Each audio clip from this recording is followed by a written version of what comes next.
Ça y est, c'est fait. On a voté. Premier tour, second tour de la présidentielle. Ce que l'on retient peut-être en premier lieu, c'est le fort taux d'abstention. L'abstention, c'est quoi? C'est le fait d'être inscrit sur les listes électorales et de ne pas aller voter.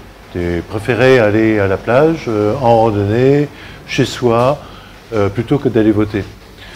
Le phénomène a pris de l'ampleur cette fois-ci parce qu'à La Réunion, au second tour de la présidentielle, on était quand même à près de 37%, donc des personnes inscrites qui ne sont pas allées voter. Au niveau national, c'est 10 points de moins, c'est autour de 26%. Comment on peut interpréter ça? Par le fait que les gens sont indifférents à la politique, par le fait que les gens sont un peu dégoûtés par la politique ou par les responsables politiques. Il y a sans doute un peu de tout ça.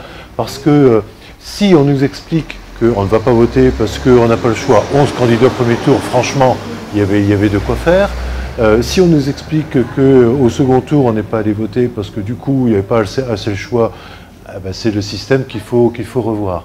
En tout état de cause, ce qu'on a mal compris, nous, journalistes, c'est que l'abstention soit plus forte, alors qu'on avait, au second tour de l'élection présidentielle, deux choix de société qui s'affrontaient, que ce soit à La Réunion, que ce soit au niveau national, entre Marine Le Pen et Emmanuel Macron. Ce n'était pas du tout la même France qui était proposée, et me semble-t-il, c'était quand même un moteur pour aller voter, c'était un élément de plus pour le faire. Voilà.